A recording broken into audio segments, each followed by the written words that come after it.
Halo semuanya, selamat datang di Ragu-Ragu. Pada episode perdana Ragu-Ragu kali ini, kita akan membahas sebuah keraguan-raguan yang banyak dirasakan masyarakat akhir-akhir ini. Sebelumnya kita akan menjelaskan apa sih ragu-ragu itu. Ragu-ragu adalah sebuah program yang akan menjawab rasa ragu-ragu teman-teman semua yang akan terjawab di hari Rabu. Oke, langsung saja pada episode perdana kali ini kita akan membahas sebuah keraguan-raguan yang mungkin 2 tahun belakangan menjadi banyak diragukan oleh masyarakat. Yaitu apa? Langsung aja kita lihat.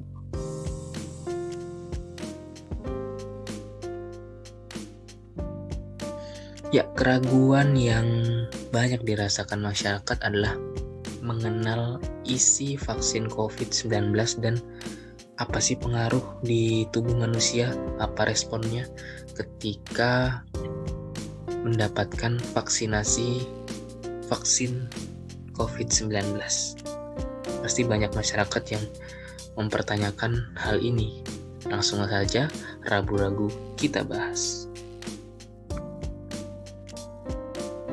Nah, banyak masyarakat yang merespon tentang vaksinasi COVID-19, mulai dari rasa khawatir, rasa takut, menolak, bahkan ada yang sampai melawan. Dan banyak kabar beredar seputar hoax dari vaksinasi COVID-19. Nah, jadi buat teman-teman semua yang mendengarkan, kita akan mencoba menjawab keraguan-raguan teman-teman semua. Yuk kita jawab satu persatu. Yang pertama, kita akan membahas isi atau komposisi vaksin pada umumnya, di mana semua vaksin secara umum itu terdiri dari 7 komposisi atau terdiri dari 7 isi biasanya. Yang pertama adalah antigen vaksin. Yang kedua itu mengandung pengawet. Yang ketiga mengandung adjuvan atau penguat. Yang keempat mengandung stabilisator. Yang kelima mengandung pembunuh bakteri atau virus. Yang keenam mengandung inaktivator toksin atau virus. Yang ketujuh adalah pelarut dan buffer. Ya, ini adalah komposisi vaksin secara umum. Nah, di mana nanti setiap vaksin memiliki komposisi yang berbeda-beda. Nah, untuk vaksin COVID-19 sendiri, komposisinya memiliki komposisi yang berbeda. Mari kita lihat. Untuk vaksin COVID-19, komposisinya hanya ada 3, yaitu antigen vaksin, adjuvan atau penguat, serta pelarut atau buffer, di mana antigen vaksin yang digunakan adalah inaktif SARS-CoV-2 antigen. Lalu untuk adjuvan penguat yaitu dari garam aluminium hidroksida. Serta untuk pelarut dan buffernya itu menggunakan disodium hidrogen fosfat, lalu sodium hidrogen fosfat, serta sodium klorid. Nah, kandungan-kandungan ini bagaimana ya responnya terhadap tubuh? Pasti teman-teman setelah mengetahui kandungan ini pasti bertanya-tanya dan penuh keraguan. Apa ya yang menjadi reaksi? Apa yang terjadi reaksi ketika tubuh menerima kandungan-kandungan ini? Mari kita lihat. Nah, pertanyaan pertama adalah, amankah virus yang mati yang ada pada vaksin COVID-19 atau inaktif SARS-CoV-2 terhadap tubuh? Nah, di sini kita akan membahas secara perlahan. Yang pertama adalah, adakah bukti bahwa virus yang dimatikan itu aman terhadap tubuh? Nah, ini sudah banyak dilakukan vaksinasi menggunakan vaksin dari virus yang dimatikan. Contohnya dari vaksin Vesavel, di mana ini adalah vaksin untuk penyakit influenza, di mana ini menggunakan virus yang juga dimatikan. Lalu ada vaksin Prevusel, ini juga sama pada kasus penyakit influenza dengan menggunakan vaksin yang diinaktifkan atau sudah dimatikan. Yang mana ini sudah dipasarkan dan telah diuji keamanannya secara baik.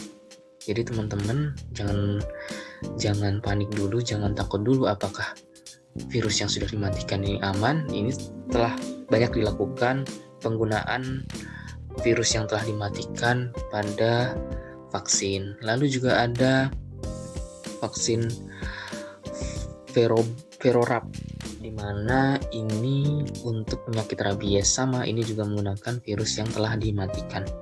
Lalu juga ada vaksinasi yang sedang difinalisasi riset atau efikasi dan keamanan baik. Nah, ini juga ada dilakukan beberapa, yaitu dari chikungunya, lalu SARS itu sendiri seperti saat ini, terus yellow fever itu juga menggunakan vaksin yang dimatikan. Jadi nggak perlu khawatir, karena ini secara umum sudah banyak menggunakan virus yang dimatikan untuk menjadi vaksin. Oke, kita lanjut. Pertanyaan kedua, amankah aluminium yang pada vaksin COVID ini digunakan? Adakah bukti bahwa garam aluminium ini aman? Kita jawab, aluminium pada vaksin tuh kandungannya hanya 0,85 mg per dosis. Jadi sekali kita mendapatkan dosis vaksin, itu kandungan dari aluminium itu hanya 0,85 mg per dosis, dimana ini sebagai ajuvan. Apa sih fungsinya, nanti akan kita bahas selanjutnya.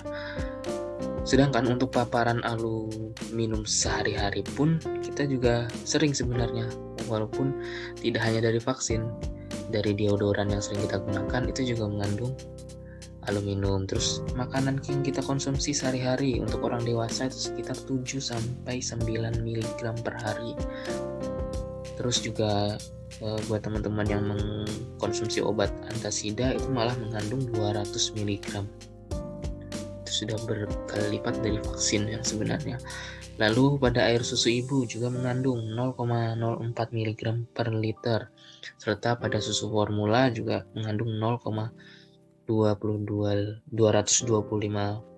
mg per liter. Nah, ini juga ada paparan aluminium pada usia 1-6 bulan, yaitu pada ASI, pada susu formula, pada susu kacang, dan pada vaksin. Ini dapat dilihat perbandingannya.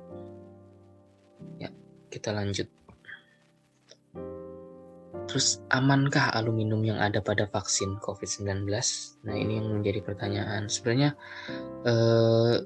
sudah dibuktikan bahwa garam aluminium ini aman, yaitu pada penelitian yang dilakukan John Allergy itu bahwa reaksinya aman ketika menambahkan aluminium salt pada vaksin, di mana itu terdapat pada vaksin TDAP, vaksin HAV, vaksin HBF, serta vaksin HPV.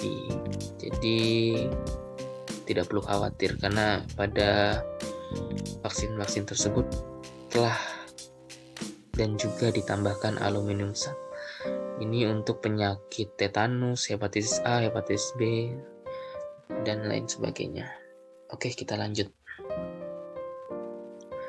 Lalu, amankah aluminium yang pada vaksin ini? Kalau dibilang aman, saya yakin aman, karena dari penelitian sebelumnya juga banyak digunakan pada vaksin-vaksin lain. Dan manfaatnya itu apa sih? Kenapa aluminium ini dijadikan adjuvan? Yang pertama ada meningkatkan kadar antibodi. Jadi manfaat penambahan aluminium ini meningkatkan kadar antibodi serta respon imun lebih lama dan lebih kuat.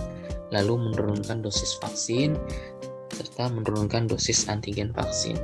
Jadi ini sangat membantu dalam membentuk vaksin itu sendiri. Kita lanjut membahas apa sih yang dapat disimpulkan dari kandungan vaksin tadi terhadap respon tubuh kita. Yang mana yang pertama, efektivitas penanggulangan COVID ini tergantung pada penerimaan kita sendiri terhadap program yang telah dijalankan. Lalu apa sih penolakannya itu? Penolakan vaksinasi dapat disebabkan oleh ketidaktahuan kita, terus kekhawatiran atas keamanan vaksin, dan ketakutan akan efek dari vaksin. Dimana penjelasan ini berharap buat teman-teman agar tidak takut lagi atau tidak panik lagi atas keraguan-raguan tentang apa sih isi kandungan vaksin, apakah ini aman. Semoga dengan penjelasan ini dapat menjawab sehingga tidak lagi ada rasa ketakutan, kekhawatiran yang disebabkan oleh ketidaktahuan. Lalu tadi juga dijelaskan apa saja sih isi komponen vaksin COVID, yang mana itu terdiri dari antigen virus SARS-CoV-2 yang telah dimatikan, terus ada garam aluminium hidroksida dan pelarut atau buffer. Lalu, antigen virus SARS-CoV-2 yang dimatikan sangat aman, namun kemampuannya menimbulkan respon imunitas proteksi, yaitu ada respon imun yang memerlukan booster dengan garam aluminium. Jadi fungsi garam aluminium itu untuk meringankan respon tubuh. Lalu ada juga garam aluminium aman dan perannya dalam booster imunitas protektif telah terbukti. Jadi nggak perlu ada rasa khawatir lagi. Jadi buat teman-teman yang masih ada keraguan-raguan selama ini tentang vaksin, semoga penjelasan ini dapat menjawab teman-teman semua agar dapat menerima vaksin secara baik. Terima kasih. Sampai jumpa di episode selanjutnya.